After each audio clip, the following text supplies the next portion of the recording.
This occasion marks the first time I've returned to these grounds since I was shipped out in a sweatbox 10 years ago. The conditions inside were as bleak as they are now. Healthcare is not a priority. Women were and are terribly unwell. With god-awful diets and no good treatment plans. Mental health care is practically non-existent. We're talking about a forgotten population of the most achingly vulnerable women that society has left behind. Self-harm is endemic. The statistics say that the prevalence is 5 times higher than the rates in men's prisons. In reality, this translates to the fact that the women I knew inside that didn't self-harm were a clear minority. Many of the inmates are mothers. They miss their babies. You can hear them crying every night after lights out.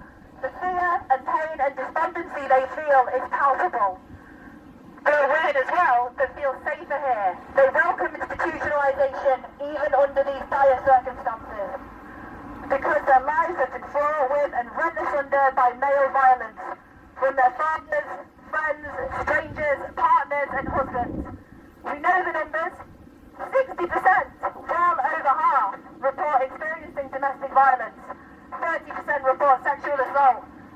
There is no provision for therapy or meaningful recovery, so they make the best of what they have, which up until recently was an exclusively female, relatively safe space. Taking all these tragic factors into account, it should be a scandal that these women, who've literally nothing to shield them, are now being subjected to men. Violent, manipulative, aggressive men in the tiny spaces they're permitted. On top of all the existing grievous harms and insults to their well-being, on top of their anxieties and helplessness, they now have to endure men in their estates and in their cells. It's hard to imagine their disquiet at this frankly unthinkable development. It's hard to comprehend how they must feel at the prospect of being trapped with no way out, locked down by a benign and loving government that just wants to do right by transgender prisoners and couldn't give a shit about the comfort, dignity and physical safety of a group of traumatized and marginalized women. Women who've already had to survive violent hardships and who are already terrified of men and are also terrified to say how they're being affected. This is an outrage.